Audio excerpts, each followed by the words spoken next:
जो कहीं न कहीं हमारी ही संस्कृति, हमारी ही सभ्यताओं से और हमारी ही जड़ों से जुड़ कर के एक भाईचारे की परंपरा के साथ जुड़ा हुआ है। आज उसी नेपाल के एक सुंदर से शहर काठमांडू, जो वहाँ की एक प्रसिद्ध आर्य समाज वैदिक धर्म का प्रचार-प्रसार कर रही है और कोरोना जैसी इस महामारी के चलते इस विषम परिस्थिति में भी ऋषियों की मान्यताओं को निरंतर फैलाने का जो सुंदर सा कार्य जूम ऐप के माध्यम से चल रहा है, जिस श्रृंखला में आपने मुझसे पूर्व आर्य जगत के बहुत से विद्वानों को सुना, आज उसी श्रृंखला में मुझे भी जुड़ने का अवसर मिला है। तो सर्वप्रथम तो मैं श्रद्धेय इस कार्यक्रम के जो हमारे आयोजक हैं आर्य जी, उनका हृदय की गहराइयों से धन्यवाद ज्ञापित करती हूँ और समस्त सम्मानित पदाधिकारियों को जो उस पवित्र पावन आर्य समाज को गति देने का कार्य कर रहे हैं, उन समस्त महानुभावों को नमन करती हूँ, वंदन करती हूँ, अभिनंदन करती हूँ। और आज ये जो कार्यक्रम लाइव आप लोगों के मध्य में चल रहा है, मैं अंजलि आर्या आप सभी के उत्तम स्वास्थ्य और मंगलमय जीवन की कामना करते हुए आइए एक बार आप सभी से प्रार्थना करती हूँ कि आप जहां भी उपस्थित हैं, जहां भी बैठे हैं, मेरे साथ मिलकर के एक बार गायत्री मंत्र अवश्य बोलेंगे और कुछ पंक्तियों के माध्यम से हम इस कार्यक्रम का शुभारंभ करेंगे, जो पंक्तियां जगत नियंता परमपिता परमेश्वर को समर्पित होगी। तो मैं चाहूंगी आप सभी मेरे साथ में मिलकर के गायत्री मंत्र का उच्चारण करें। मेरी सभी से प्रार्थना है।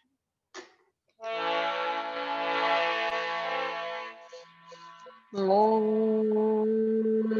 भूर्भुवः स्वः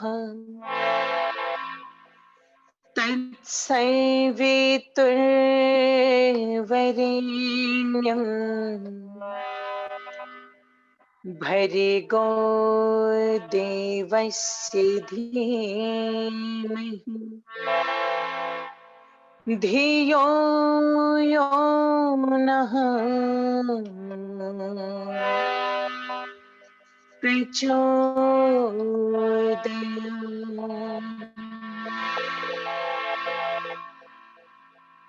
ॐ योगे योगे तव स्तरम् वाजे वाजे हवामहे सखाय इन्द्रम्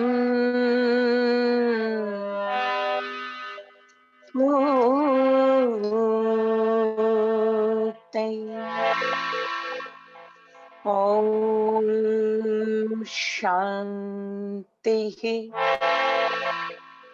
शान्तिः शान्तिः।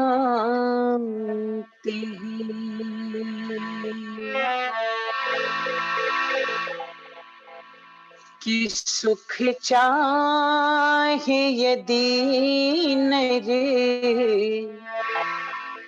जीवन में,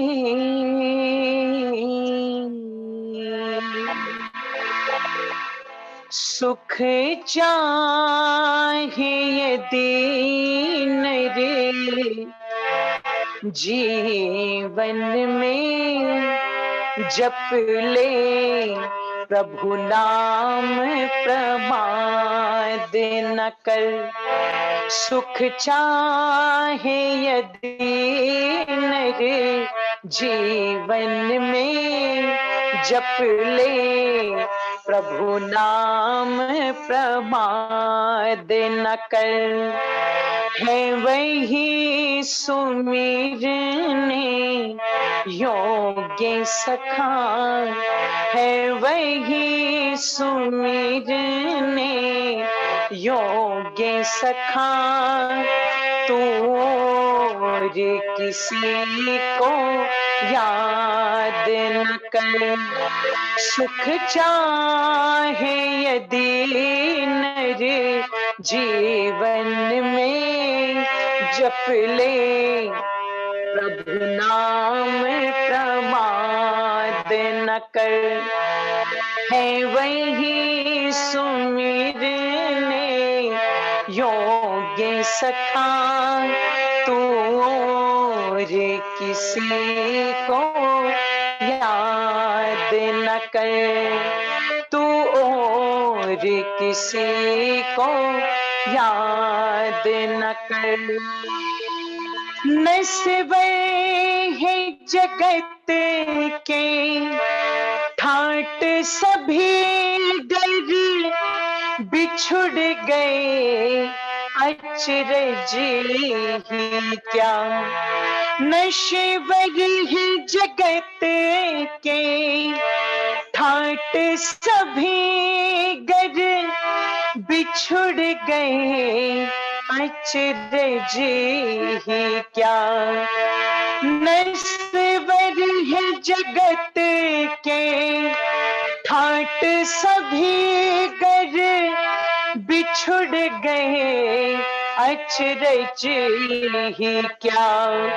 हो लोभ मोह के वशीभूत, हो लोभ मोह के वशीभूत, सिर धुन कर व्यर्थ विवाद न कर। सुख चाहे यदि नर जीवन में, जप ले प्रभु नाम प्रमाद न कर। है वही सुमिरने योग्य सखा, है वही सुमिरने योग्य सखा। तू और किसी को याद न कर। तू और किसी को याद न कर।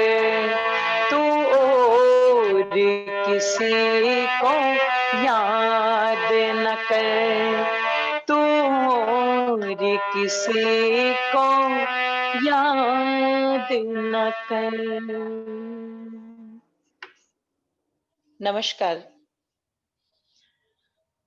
आर्य समाज काठमांडू के हमारे समस्त सम्मानित पदाधिकारी वृंद और सोशल मीडिया के माध्यम से जो भी आर्यजन इस कार्यक्रम से जुड़े हुए हैं, आप सभी की गरिमामयी उपस्थिति को वंदन, अभिनंदन। प्रथम बार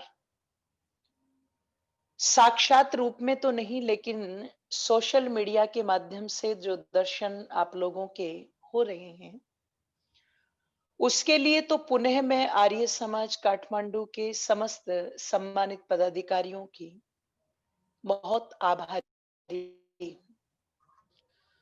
और आइए आप लोगों के मध्य में आज कुछ चर्चा करती हूं। नेपाली भाषा मुझे ज्यादा समझ में तो नहीं आती, वैसे मेरा नेपाल आना हुआ है 2-3 बार, लेकिन जो कि भाषा कहीं ना कहीं एकदम से समझ आने वाली चीजें नहीं होती हैं, समय लगता है उनको समझने में। प्रभावों की जो अभिव्यक्ति होती है, उससे एक अनुमान सहज लगाया जाता है। तो जो आदरणीय श्रद्धेय हमारे आर्य जी ने मेरा परिचय दिया है, वो एक वीडियो के माध्यम से दिया है, जो वीडियो पिछले दिनों सोशल मीडिया पर काफी वायरल हुई और जिसमें मैंने एक विनती, जो अपने आप को जगत गुरु शंकराचार्य की उपाधि से अलंकृत करते हैं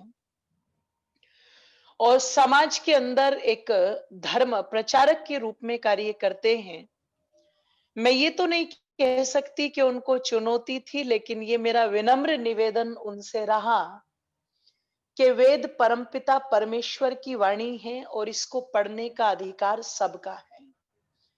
आइए मैं यहीं से अपनी बात को आरंभ करती हूं। वेद के साथ में हमें क्यों जुड़ना जरूरी है? आप लोगों ने विद्वानों के माध्यम से कई बार एक मंत्र सुना होगा। वैसे तो बहुत सारे मंत्र वेदों में आते हैं, पर आर्यों एक मंत्र विशेष आता है कि यथेमम वाचम कल्याणी मावदानी जन एभ्या, अर्थात परमपिता परमेश्वर जिन्होंने इस सुंदर से ब्रह्मांड की रचना की और इस सुंदर से ब्रह्मांड को बना करके कहते हैं आवश्यकता की सब वस्तुओं का निर्माण किया, और जो कि परमपिता परमेश्वर ने इस सृष्टि की रचना अपने लिए नहीं अपितु सत्यार्थ प्रकाश के अंदर जब महर्षि ने ये प्रश्न किया कि परमात्मा ने ये सृष्टि क्यों बनाई, तो ऋषि कहते हैं उसमें बनाने का ज्ञान था इसलिए भी बनाई, और दूसरा जीवात्माओं के कर्म करने के लिए यह सृष्टि एक कर्म क्षेत्र है, क्योंकि जीवात्मा बिना कर्म करे रह नहीं सकता और बिना शरीर के साधन के कर्म कर नहीं सकता।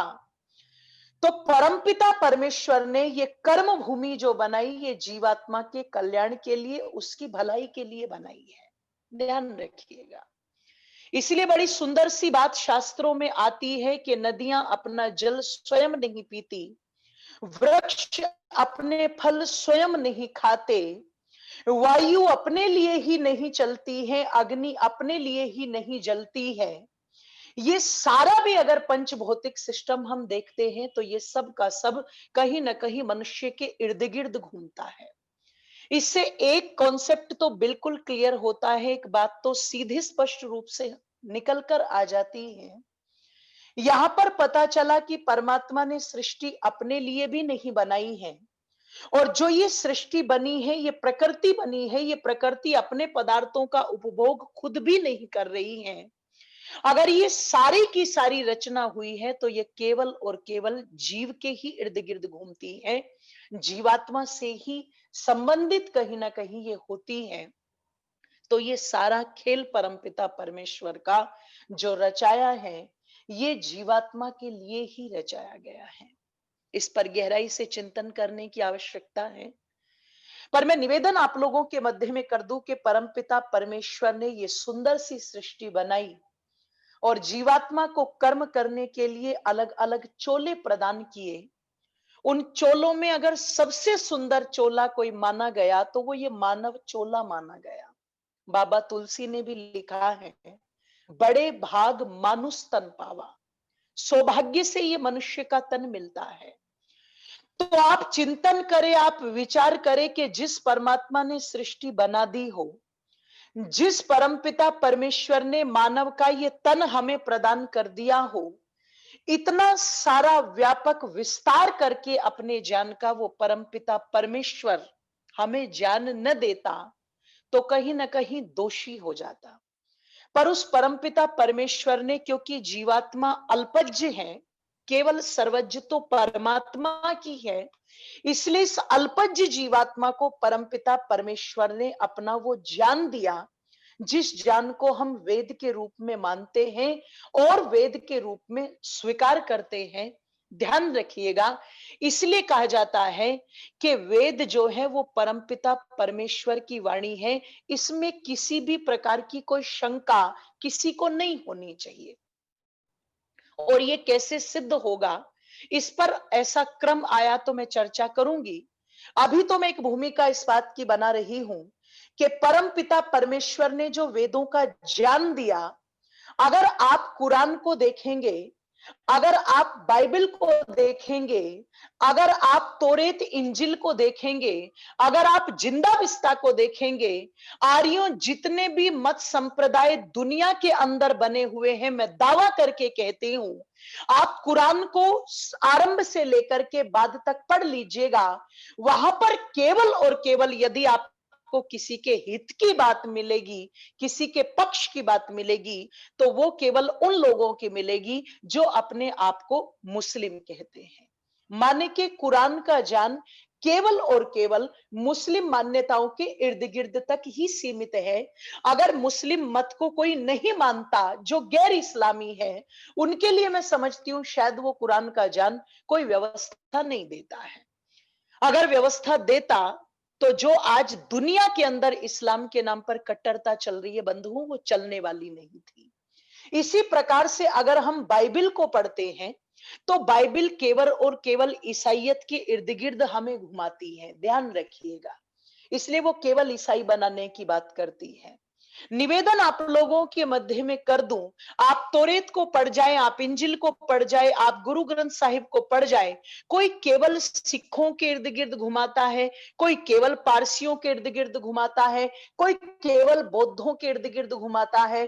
पर जब आप वेद को पढ़ेंगे, इसको चाहे मुसलमान पढ़े, चाहे ईसाई पढ़े, चाहे जैनी पढ़े, चाहे बौद्धिस्ट पढ़े, कोई भी पढ़े, आप शुरू से लेकर के और अंत तक, यानी कि वेदों के अंदर जितनी भी मंत्र आए हैं, लगभग लगभग 20,000, 350 मंत्र जो आए हैं, उन मंत्रों का भाष्य जब आप पढ़ेंगे जो ऋषियों ने किया है और जो प्रामाणिक भाष्य है, ध्यान रखिएगा, एक भी मंत्र आपको ऐसा नहीं मिलेगा जहां पर आपको किसी मत संप्रदाय की या कोई पक्षपात की, मैं समझती हूँ शायद आपको बू आए। बू के माने आप समझते होंगे, है ना कहीं से एक जो आता है ना निकल के, पक्षपात का वातावरण, वो पक्षपात आपको वहां पर बिल्कुल भी दृष्टिगोचर नहीं होगा, क्योंकि वेद हिंदू बनाने की बात नहीं करता, वेद मुसलमान बनाने की बात नहीं करता, वेद जैनी बनाने की बात नहीं करता, वेद विसाई बनाने की बात नहीं करता। वेद केवल और केवल मन और भाव मनुष्य बनाने की बात करता है।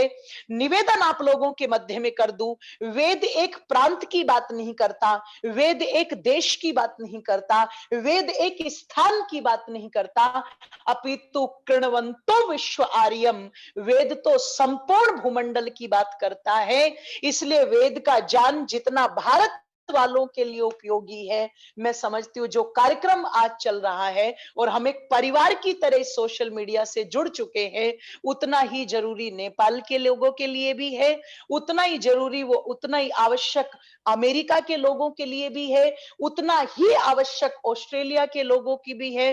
भूमंडल पर आप कहीं भी चले जाए, आप मानवता का पाठ यदि कहीं पर पढ़ाएंगे तो उसको कोई भी व्यक्ति नकार नहीं सकता, ठुकरा नहीं सकता। इसलिए वेद का ज्ञान सार्वभौमिक है, एक यूनिवर्सल ट्रुथ है। इसीलिए कहा जाता है यथेवाम वाचम कल्याणी मावदानी जन एभ्या, परम पिता परमेश्वर ने ये कल्याणमयी वाणी सबके लिए प्रदान की है, कोई पक्षपात नहीं किया, न देश का पक्षपात किया, न सीमाओं का पक्षपात किया, न जाति का पक्षपात किया बंधुओं, और मैं कह दूं ना ही स्त्री पुरुष का पक्षपात किया।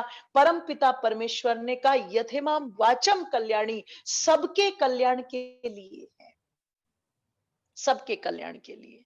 इसलिए जब हमारे यहाँ पर कोई भी बालक उत्पन्न होता था, हमारे यहाँ के माने जो भी वैदिक ज्ञान की परंपरा पूरे भूमंडल पर फैली हुई थी, जब भी कोई बालक पैदा होता था और उस बालक का जात कर्म संस्कार किया जाता था, नामकरण संस्कार किया जाता था, तो उसके कानों में पिता के माध्यम से जब ये पूछा जाता था को असी को नामासी, तू कौन है, तेरा क्या नाम है, तो तब एक ही बात कही जाती थी, त्वयं वेदो असि, तू वेद है। तो उस परमपिता परमेश्वर का ज्ञान है। तो परमपिता परमेश्वर ने किसी प्रकार का पक्षपात, ध्यान रखिएगा, नहीं किया इस वेद ज्ञान में। परमात्मा ने तो ये वाणी सबके लिए प्रदान की, सबके कल्याण के लिए प्रदान की। और जब तक इस वेद ज्ञान का प्रचार प्रसार भूमंडल पर चलता रहा, तब तक यहाँ के चक्रवर्ती राजा भी इस बात की घोषणा किया करते थे कि नमिस्तेनो जनपदे न कदरियो न मध्यपे।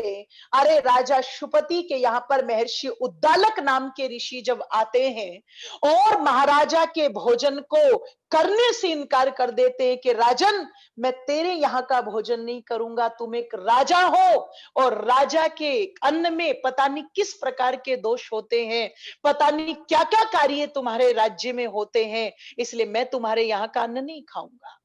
क्योंकि तुम्हारे दूषित अन्न को खा के मेरा मन दूषित हो सकता है। तब राजा शुपति ने कहा था, बंधुओं जरा ध्यान से सुनना, आप जो भी आर्यजन मेरी बात को सुन रहे हैं, एक बार इस बात पर गहराई से विचार करना। उस समय राजा शुपति ने घोषणा की थी कि मुनिवर नमिस्तेनो जनपदे न कदरियो न मद्यपे। आप कहते हो कि मेरे राज्य में क्या क्या कार्य होते हैं, मैं दावा करके कहता हूं मुनिवर, आप मेरी संपूर्ण राज्य में घूम जाइए, नमेस्तेनो जनपदे, आपको एक भी चोर नहीं मिलेगा। जरा चिंतन करो आर्यो, क्या आज कोई भी व्यक्ति ये दावा कर सकता है? आप देश की बात तो छोड़ दीजिए, आप राज्य की बात तो छोड़ दीजिए, मैं कहती हूं आप जिले नगर पालिका की बात तो छोड़ दीजिए, एक परिवार का व्यक्ति आज ये दावा नहीं कर सकता, मेरे परिवार में कोई चोर नहीं, मेरे परिवार में कोई जुआरी नहीं, मेरे परिवार में कोई शराबी नहीं, मेरे परिवार में कोई मांसाहारी नहीं, मेरे परिवार के अंदर कोई व्यभिचारी पुरुष नहीं, तो व्यभिचारिणी स्त्री का तो सवाल ही पैदा नहीं होता। अरे मेरे परिवार में कोई अनपढ़ नहीं, कोई मूर्ख नहीं। आज हमें शायद ऐसे परिवार न मिले जो ये दावा कर सके कि हाँ मेरे परिवार में इस प्रकार का कोई दुर्गुण नहीं है, और अगर मिलते भी हैं बंधुओं तो उनमें भी कहीं ना कहीं अपवाद मिलेगा, ध्यान रखिएगा। पर मैं निवेदन आप लोगों के मध्य में कर रही हूं, उस समय का एक चक्रवर्ती राजा ये घोषणा करता था कि मेरे राज्य में कोई चोर नहीं, कोई जुआरी नहीं, कोई शराबी नहीं, कोई कबाबी नहीं, कोई मांसाहारी नहीं, कोई व्यभिचारी पुरुष नहीं, तो व्यभिचारिणी स्त्री का तो सवाल ही पैदा नहीं होता। जब राजा अश्वपति से महर्षि उद्दालक ने पूछा कि राजन, तुम जो अपने राज्य के बारे में इतने दावे से कह रहे हो, आखिरकार ये संभव कैसे है, ये संभव कैसे है? तब कहा था राजा शुपति ने, मुनिवर यह इसलिए संभव है क्योंकि मैं खुद वेद की मर्यादाओं का पालन करता हूं, और मेरे इस राज्य के अंदर वेद के अनुसार ही संविधान चलता है। मैं खुद उन मर्यादाओं का पालन करता हूं, अपनी प्रजा से भी कराता हूं। यथा राजा तथा प्रजा। जब एक राजा ही वेद के अनुसार अपने जीवन को जी करके चलता था, परम पिता परमेश्वर की मान्यताओं के अनुकूल चलता था, परम पिता परमेश्वर के द्वारा बताई गई विधि का पालन करता था और निषेध को निषेध ही रहने देता था, तो तब ये स्थिति हमारे देशों के अंदर हुआ करती थी। आज वो स्थिति क्यों नहीं है? क्योंकि आज हम अपनी वेद की मर्यादा से हट रहे हैं, कट रहे हैं। और जानते हो हमारी स्थिति क्या है? आप एक प्रैक्टिकल करके अपने घर में देखिएगा कि यदि आपने कोई सुंदर सा फल वृक्ष से तोड़ करके रख लिया, मान लीजिए आपके घर में कोई अमरूद का पेड़ है और आपने उस अमरूद को उस पेड़ से तोड़ करके रख लिया, जो बिल्कुल सुंदर अच्छा स्वस्थ फल है, आप उसे कितने दिन रख लेंगे? ज्यादा 3 दिन। अगर आप फ्रिज में उसको रख देंगे तो 5 दिन या 6 दिन, 5-6 दिन से ज्यादा वो फल नहीं टिक पाएगा, उसके बाद वो बदबू देने लग जाएगा। आप उसे तुरंत वहां से निकालोगे और निकाल करके कचरे के डब्बे में डालोगे। पता लगा एक अच्छा खासा फल बदबू दे रहा है। वहीं दूसरी तरफ आप उस पेड़ को ध्यान से देखना, अगर उस पेड़ पर कोई फल लगा है और उस पर कीड़ा लग गया या वो फल कहीं से खराब हो गया, आप उसे पेड़ पर लगे रहने दो। वो 4 दिन लगा रहे, वो 8 दिन लगा रहे, वो 10 दिन लगा रहे, अपनी नासिका को ले जाकर के उसके नजदीक जाकर के सूंघना, उस कीड़ा लगे हुए फल में से भी जो अपनी डाल से लगा है, आपको बदबू नहीं आएगी। और वो जो अच्छा खासा फल था जो आपने तोड़ करके अलग कर दिया, वो कुछ ही समय के बाद में बदबू देने लग गया। जानते हो इसका कारण? इसका कारण ये है कि जो अच्छा खासा फल आपने तोड़ करके रखा, वो अपने मूल से हट गया, कट गया, और मूल से तुरंत के तुरंत उसमें नष्ट होना शुरू हो गया। और जब वो उसका अपना अस्तित्व समाप्त हो गया, बाहरी आवरण ने उस पर कब्जा कर लिया, तो बदबू देने लग गया। वही दूसरी तरफ जिसमें कुछ कमी थी, जिसमें कुछ कीड़े भी लगे थे, लेकिन वो बदबू नहीं दे रहा है बंधुओं। जानते हो क्यों?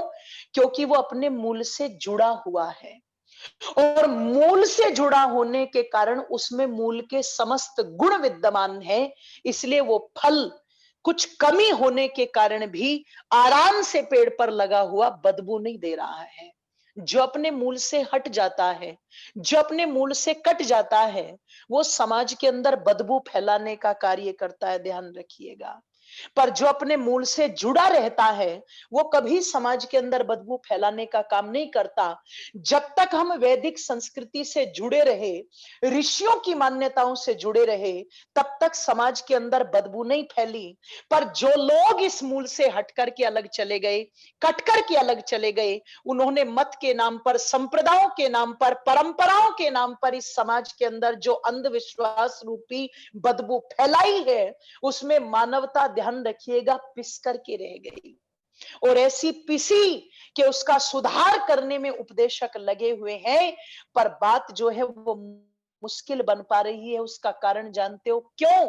क्योंकि हमें अपने ऋषियों की मान्यताओं पर विश्वास नहीं रहा। जबकि वर्तमान में आप देख लीजिए, वर्तमान में जिन जिन मान्यताओं को वेद की हमने ठुकराया था, आज लौट करके वो सारी की सारी मान्यताएं आ रही हैं। अरे वेद ने कहा था एक अभिवादन रखो, एक अभिवादन, और वो अभिवादन हमारा क्या होना चाहिए? नमस्ते। दोनों हाथों को जोड़ करके, गर्दन को झुका करके हम नमस्ते करें। पर हम लोगों ने बाहरी आवरण को पकड़ा, और बाहरी आवरण को पकड़ के हम क्या करने लगे? हाथ मिला करके हेलो, है ना, good morning, good afternoon, good evening, हमने ये पकड़ा। या हमने, किसी ने अपनी अपनी अलग अलग नमस्ते बना ली। कुछ लोगों ने गले मिलने की परंपरा बनाई, कुछ लोगों ने दूसरी परंपराएं बनाई। पर जैसे ही कोरोना आया, चिंतन कीजिएगा, विचार कीजिएगा और सुनिएगा सबके सब ध्यान से। जैसे ही कोरोना आया, तो भारत को नहीं, पूरी दुनिया के लोगों को वेद की मान्यता तुरंत याद आ गई, और तुरंत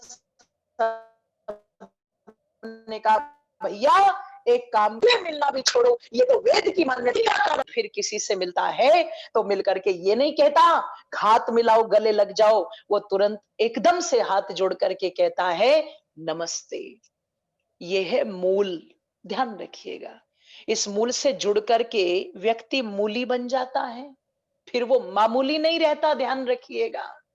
ये मामूली लोगों ने जो परंपराएं चलाई, हाथ मिलाने की, गले लगने की, ये परंपराएं धराशायी होकर के रह गई कोरोना काल में। और जो वेद की परंपरा थी, वो ध्यान रखिए डंके की चोट पर लहरा गई, जिसने सबको हाथ जोड़ करके नमस्ते करना सिखा दिया। आज भी कहीं ना कहीं उन मान्यताओं पर विश्वास रखना चाहिए, और वेद की मान्यताओं के प्रति हमें अपने मन के अंदर भाव रखना चाहिए कि ये किसी साधारण मनुष्य की वाणी नहीं, ये परमात्मा की वाणी है। वेद ने कहा कि जीवों पर दया करो, और जब अपना भोजन करो तो आपका भोजन शुद्ध शाकाहारी होना चाहिए। पर हम लोगों ने वेद की मान्यताओं को ठुकरा करके मांसाहार करना शुरू किया, और उस मांसाहार के कारण कुछ लोगों ने प्रचार प्रसार जोरों शोरों पे किया, संडे हो या मंडे रोज खाओ अंडे। पर चिंतन करना, विचार करना, आप उसका परिणाम भी वर्तमान समय में देख सकते हैं। ये डब्ल्यूएचओ की रिपोर्ट आ गई, बड़े बड़े डॉक्टरों ने ये बात कह दी कि जो मांसाहारी है उनकी रोग प्रतिरोधक क्षमता जो है वो बहुत कमजोर है, इसलिए वो जल्दी मर जाते हैं। और जो लोग शाकाहारी हैं, उनकी रोग प्रतिरोधक क्षमता जो है वो बहुत दृढ़ है, बहुत मजबूत है, इसलिए वो कहीं ना कहीं इस बीमारी को झेल जाते हैं। अगर आप सर्वे भी देखेंगे तो मेरी मत मानिएगा, आप देख लीजिएगा डॉक्टरों का सर्वे, कि इस कोरोना की महामारी के चलते जो मृत्यु दर आई है निकल करके, वो सबसे ज्यादा मांस खाने वालों की आई है। आप विचार करना, चिंतन करना, वेद की मान्यताएं बंधुओं कहीं भी गलत नहीं हो सकती, ध्यान रखिएगा। बस केवल और केवल विश्वास करने की बात है। वेद ने जिस योगाभ्यास की बात की, आज उसी योगाभ्यास की बात पूरी दुनिया कर रही है।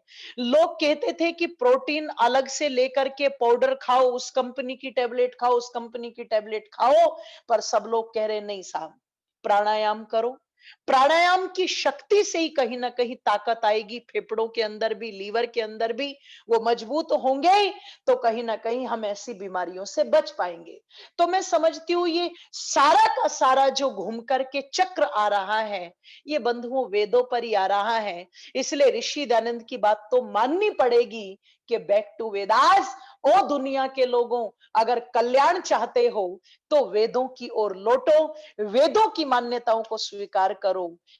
ऐसी ये पवित्र पावन वाणी परम पिता परमेश्वर ने दी और सबके कल्याण के लिए दी, सबके कल्याण के लिए दी। पर बंधुओं, एक समय ऐसा आया कि कुछ लोगों ने इस वेद की वाणी पर आरक्षण कर लिया, रिजर्वेशन कर लिया, और रिजर्वेशन करके ये कहना शुरू कर दिया कि वेद पढ़ने का अधिकार सबको नहीं है। और जानते हो ये कौन लोग थे? आप इनके षड्यंत्र को जरा समझना। ये वो लोग थे जो नहीं चाहते थे कि आपको सत्यता का पता लगे। ये वो लोग थे जो नहीं चाहते थे आपको कि आप ईश्वर की सीधी सीधी व्यवस्था से जुड़ जाए। क्योंकि यदि आप ईश्वर की सीधी व्यवस्था से जुड़ जाओगे, यदि आप सत्य से जुड़ जाओगे, तो फिर इनकी झूठ की दुकान कैसे चलेगी? इनके जो अंधविश्वासों के प्रोपगंडे हैं वो कैसे चलेंगे? ये जो भोली भाली जनता से ठगी करने का काम कर रहे हैं, वो कैसे चलेंगे? आप प्रातः काल से लेकर के शाम तक कोई भी धार्मिक चैनल खोल लीजिए, सुबह से लेकर के शाम तक लोग भविष्यवाणी कर रहे हैं, आपकी राशि बता रहे हैं, आपका भविष्य बता रहे हैं। एक बार इन सारे के सारे ढोंगियों से पूछना कि जब तुम इतने आगे की जानते हो, तो तुम ये बताओ, ये कोरोना जैसी महामारी आएगी, इसके बारे में तुमने पहले से घोषणा क्यों नहीं की?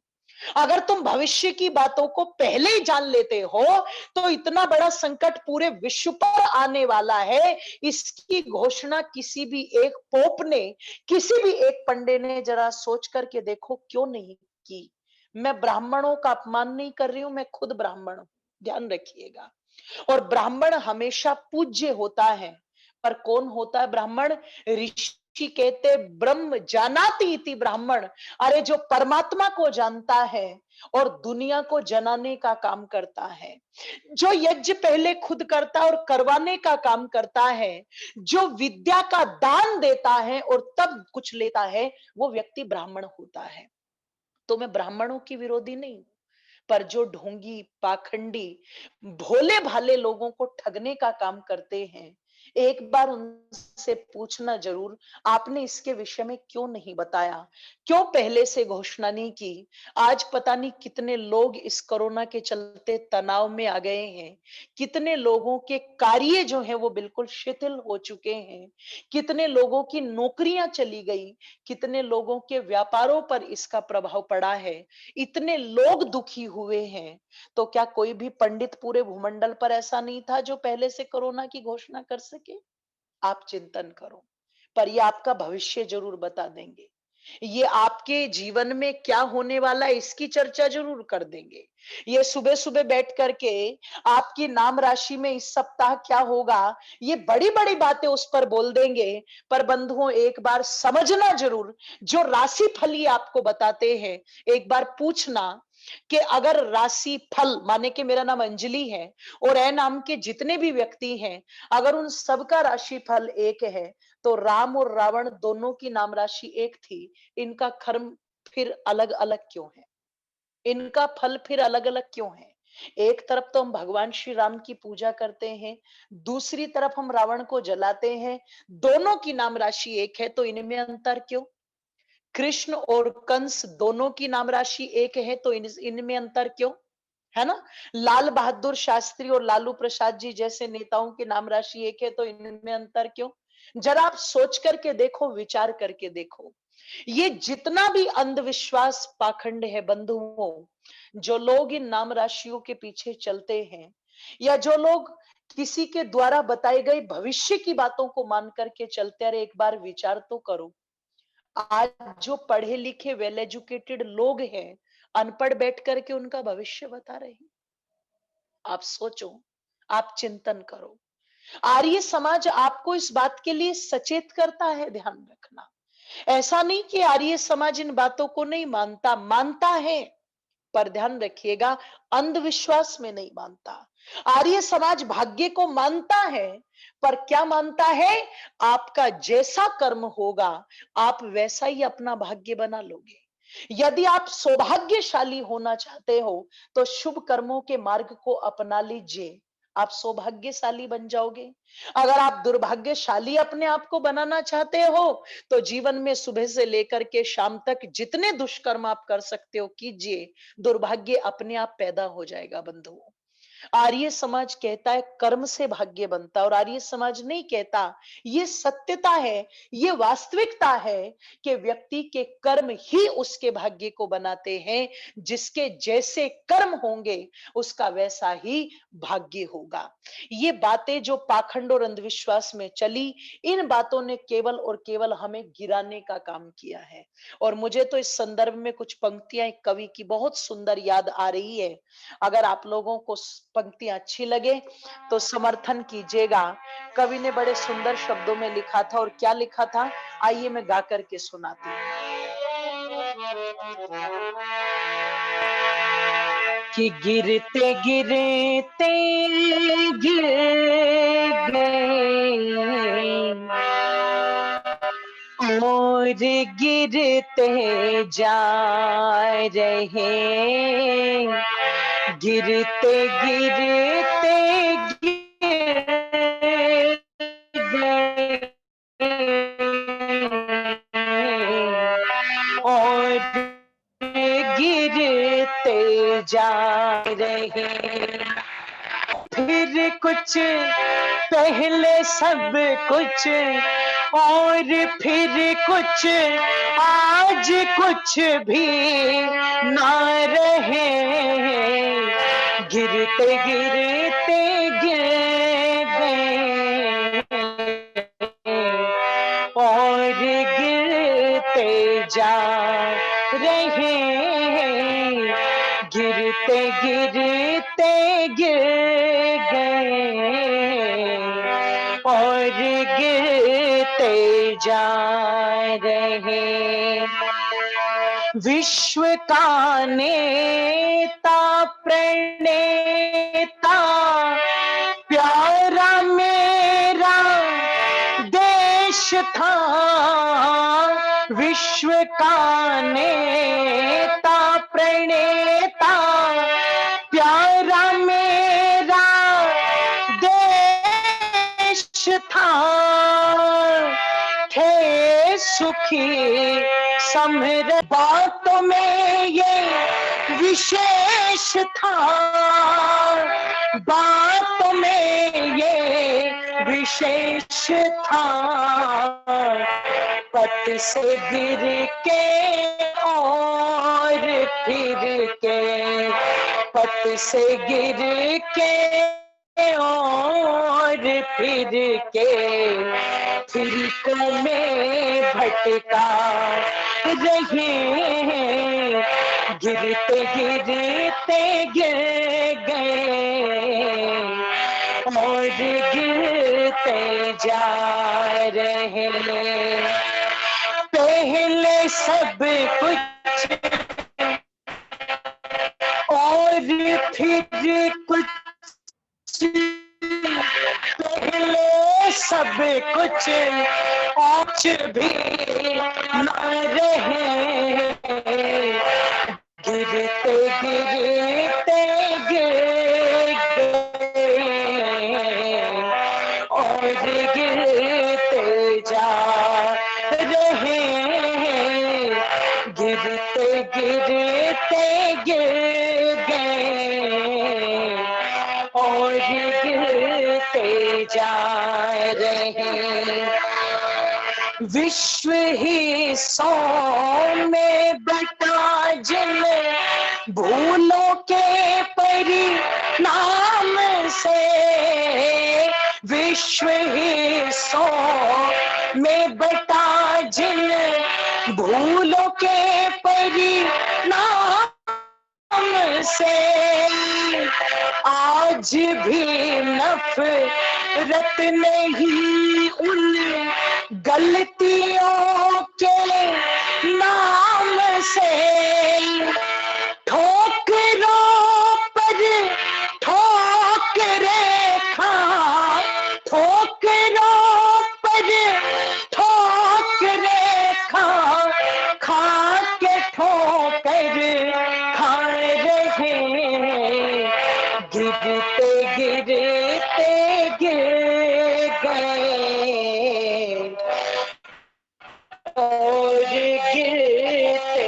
जा रहे, गिरते गिरते गिर गए और गिरते जा रहे और गिरते जा रहे और गिरते जा,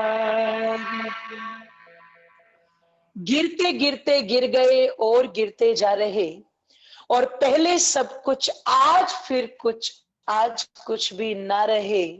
ये बातें सबके ऊपर लागू होती है, ध्यान रखिएगा। इसलिए जिन लोगों ने पाखंड और अंधविश्वास चलाया और मान्यताओं को अलग अलग करके अपनी अपनी बातें चलाने का प्रयास किया, उन्होंने हमें मूल से अलग किया। और जैसा कि मैंने आप लोगों को उदाहरण दिया था, मूल से अलग होते ही, नष्टे मूले, अपने मूल से अलग होते ही ध्यान रखिएगा, समाज के अंदर एक बदबू का वातावरण फैलना शुरू हो गया। कोई देश के नाम पर बटा, कोई जाति के नाम पर बटा, कोई संप्रदाय के नाम पर बटा। परमपिता परमेश्वर ने ये बंटवारा नहीं किया, परमात्मा ने तो हमें एक बना करके भेजा था बंधुओं। तो वेद के अंदर तो वो कल्याण है जो सबको एक जगह, सार्वभौमिक यानी के एक जगह बांधने की बात करता है, एक जगह मिलाने की बात करता है। संगच्छद्वम संबद्धम संभो मनांसी जानताम देवा भागम यथा पूर्वे संजरानाम उपासते। हम मिलकर के चले, हमारे मन एक हो, हमारे विचार एक हो, हमारे संकल्प एक हो। हम कहीं भी रहें, किसी भी दिशा में रहे, किसी भी देश में रहे, लेकिन यदि हमारा सोचने का तरीका एक है, हमारे सिद्धांत एक है, हमारी मान्यताएं एक है, तो हम समस्त भूमंडल के अंदर आर्यत्व को स्थापित कर सकते। कर्णवंतो विश्व आर्यम वसुधैव कुटुंबकम, यानी कि हम एक परिवार की भावना सारे भूमंडल पर भर सकते हैं। इसीलिए परमपिता परमेश्वर ने ये पवित्र वेद का ज्ञान दिया कि तुम एक सूत्र में बंद करके चलो। पर जिन लोगों ने इस पर आरक्षण लगाया, उन लोगों ने क्या कहा, स्त्री शूद्रो न धीयतामिति श्रुते, कि स्त्री को वेद पढ़ने का अधिकार नहीं है। तो मैंने एक ही प्रश्न उन लोगों से किया था, और मैं आज भी कहना चाहती हूँ अपनी माताओं के लिए, अपनी बहनों के लिए, क्योंकि आर्य समाज ही ऐसा संगठन है जिसमें पुरुष भले ही खुद पीछे रह जाए पर मातृशक्ति को आगे आने का मौका देते हैं। इसके लिए हमारे आर्य समाज के सभी भाई बंधु भी धन्यवाद के पात्र हैं। और सबसे बड़ा धन्यवाद तो हमें महर्षि दयानंद को करना चाहिए कि जब दुनिया के लोग ये कहने पर तुले हुए थे कि स्त्री पैर की जूती होती है, अरे उस समय महर्षि दयानंद ने आकर के कहा था कि जिसे तुम पैर की जूती बता रहे हो वो पैर की जूती नहीं है, वो तो सर की पगड़ी है। ध्यान रखिएगा, तुम जिस स्त्री को अपवित्र बता रहे हो, तुम ये मत भूलो कि तुम्हारा जन्म भी उसी स्त्री के गर्भ से होता है। तुम जिस स्त्री को शूद्रा बता रहे हो, जब जन्म देने वाली ही तुम्हें वो स्त्री है, तो शूद्र से जन्म लेके फिर तुम ब्राह्मण क्षत्रिय वैश्य कैसे हो गए? ये महर्षि दयानंद ने, ध्यान रखिएगा, डंके की चोट पर कहा था, अगर तुम्हें जन्म देने वाली तुम अपने आप को पवित्र मानते हो, तो मूर्खो तुम्हें जन्म देने वाली तो तुमसे ज्यादा पवित्र है।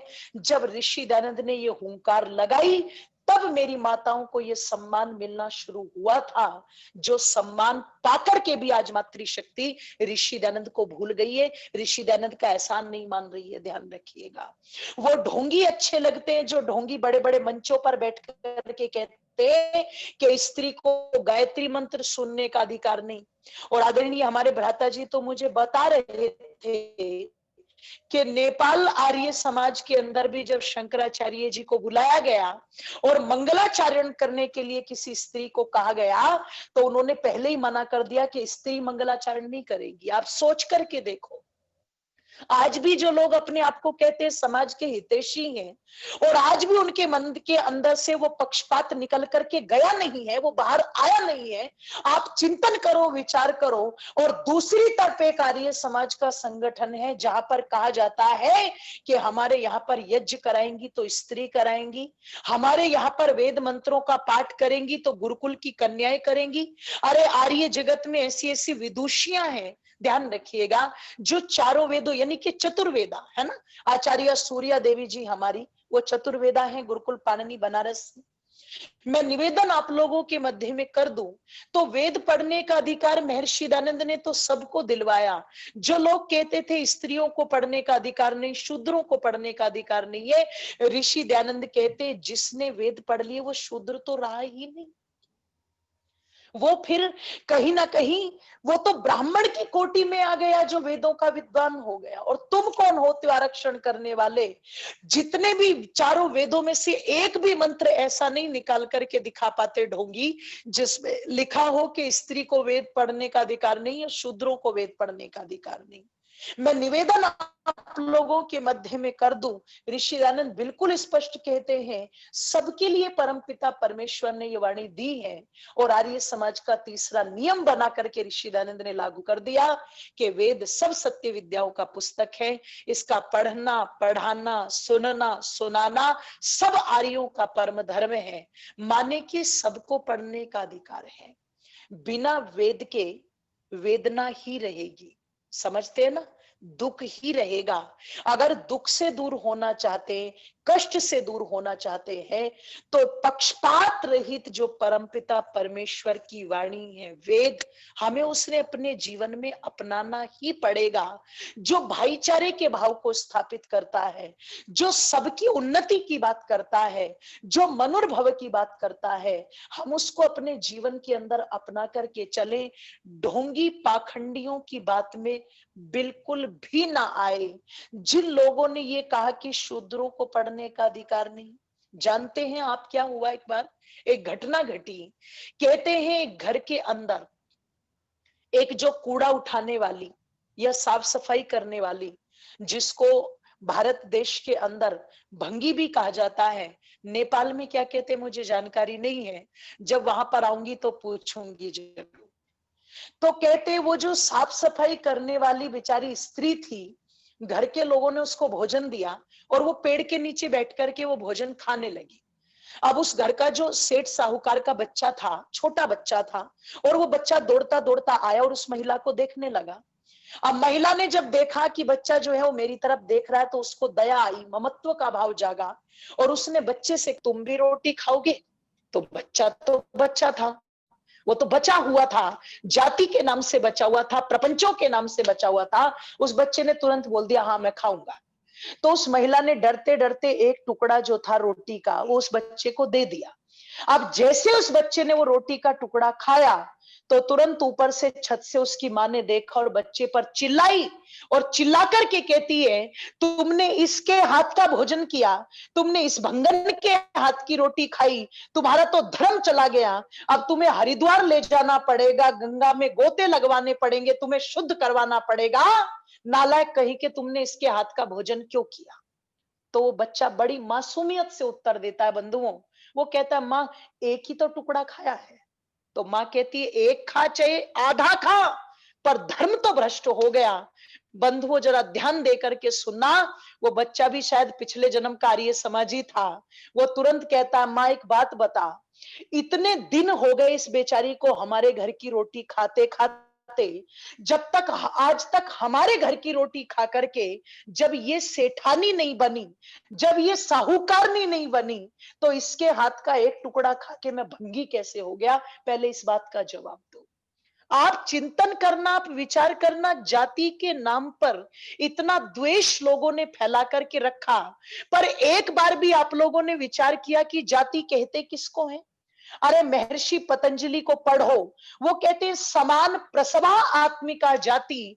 अरे जिसके जन्म लेने की प्रक्रिया एक सी है वो उसी जाति का प्राणी है। अब आप मनुष्य को अगर छोड़ दे, ये जाति का बीज जो डाला हुआ है, नफरत का बीज जो है ये मनुष्य में ही तो है ना। पर आप विचार करो, पूरे भूमंडल पर घोड़ों के जन्म लेने की प्रक्रिया एक है, तो घोड़ों को तो नहीं कहता ये इस जाति के, इस जाति के, सबकी एक ही जाति है ना, घोड़ा जाति, है ना। बैल का जन्म लेने की प्रक्रिया एक, तो बैल जाति। कुत्ते की जन्म की प्रक्रिया एक, तो कुत्ता जाति। अब आप विचार करो, जो मनुष्य जात पात में उलझा हुआ है, तो भैया तेरे जन्म लेने की प्रक्रिया एक है या अलग अलग है? अगर तेरी प्रक्रिया अलग अलग है, अगर कोई पेड़ पर लगा हो तो वो अपनी जाति बना लेना, अगर कोई आसमान से टपका हो तो वो अपनी जाति बना लेना, अगर कोई आलू की तरह जमीन से खोदा गया हो तो वो अपनी जाति बना लेना। पर मैं समझती हूँ, इस भूमंडल पर जितने भी मनुष्य हैं, ना तो पेड़ पर लगते हैं, ना जमीन से खोदे जाते हैं, ना आसमान से टपकते हैं, माता पिता के संयोग से जन्म लेने की प्रक्रिया एक सी है।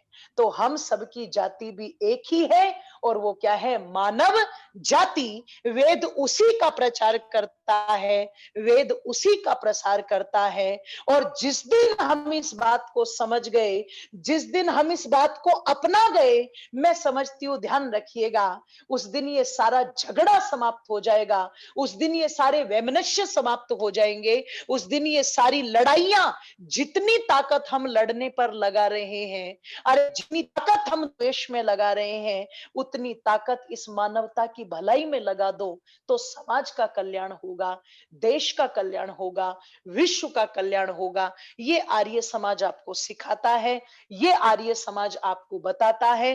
चंद मिनटें रह गई, मैं चंद मिनटों में चंद पंक्तियां कहकर के वाणी को विरमित करना चाहती हूँ और संदेश देना चाहती हूँ सभी आर्यों को कि उठो वैदिक नाद बजा दो, उठो वैदिक नाद बजा दो, जो सोते हैं उनको जगा दो। जय बोलो ऋषि दयानंद की, जय बोलो ऋषि दयानंद की, जय बोलो ऋषि दयानंद की, जय बोलो ऋषि दयानंद की रे। उठो वैदिक, उठो वैदिक नाद बजा दो, जो सोते हैं उनको जगा दो। जय बोलो ऋषि दयानंद की, जय बोलो ऋषि दयानंद की, जय बोलो ऋषि दयानंद की, जय बोलो ऋषि दयानंद की। आर्य है जो श्रेष्ठ है मन का, आर्य है जो श्रेष्ठ है मन का, स्वाध्यायी और स्वस्थ है तन का, प्राणी मात्र का हित चाहता हो, लेके भाव चले अपने पन का, लेके भाव चले अपने पन का। ये दिल में, ये दिल में भाव जगा दो, ये दिल में भाव जगा दो, जो सोते हैं उनको जगा दो। जय बोलो ऋषि दयानंद की, जय बोलो ऋषि दयानंद की, जय बोलो ऋषि दयानंद की, जय बोलो ऋषि दयानंद की रे। उठो वैदिक, उठो वैदिक नाद बजा दो, जो सोते हैं उनको जगा दो। जय बोलो ऋषि दयानंद की, जय बोलो ऋषि दयानंद की, जय बोलो ऋषि दयानंद की, जय बोलो ऋषि दयानंद की। महर्षि दयानंद की जय जयकार इसीलिए करनी है बंधुओं, क्योंकि ऋषि ने दयानंद समाज की स्थापना की नहीं, ऋषि ने तो आर्य समाज की स्थापना की है। अहम भूमि मददाम आर्याय कणवंतो विश्व आर्यम, परमपिता परमेश्वर ने ये भूमि आर्यों के लिए दी, आर्यों का प्रचार प्रसार हो और आर्य कहते हैं श्रेष्ठ को। जो व्यक्ति श्रेष्ठ है वो किसी भी घर में पैदा हो, किसी भी देश के कोने में पैदा हो, भूमंडल पर पैदा हो, जो अच्छे कार्यों को करने वाला व्यक्ति है वही आर्य है। आओ हम ऐसे आर्य बने, वेद की मान्यताओं को माने। फिर कह दूं, वेद की वाणी सबके लिए है, सबका कल्याण करने वाली है। और जब तक हम वेद से नहीं जुड़ेंगे तब तक सत्य का भेद खुलने वाला नहीं है। वेद अखिलो धर्म मूलम, वेद ही धर्म का मूल है। और धर्म जो है वो सुख का मूल है, सुखस्य मूलम धर्म, ये महात्मा चाणक्य कहते हैं। आओ अगर जीवन में सुख चाहते हैं तो वास्तविकता का दिग्दर्शन करें, जो हमें परमात्मा की वाणी से ही संभव है। इसलिए हम सब वेद के सिद्धांतों के साथ जुड़े। ये कुछ चर्चा मैंने आप लोगों के मध्य में की। मुझे नहीं पता मैं आप लोगों के हृदय तक कितना अपनी बात को पहुंचा पाई, पर मैंने ये प्रयास जरूर किया कि मैं आप लोगों तक अपने विचारों को पहुंचा पाऊं। और जो कि ये विचारधारा मेरी नहीं, सब ऋषियों की है। आप सबने सुना, बड़े हृदय से सुना।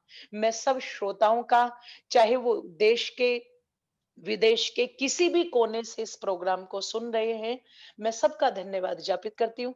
यदि कोई त्रुटि रही होगी तो उसके लिए मैं क्षमा प्रार्थी हूँ। बहुत बहुत धन्यवाद। इति ओम।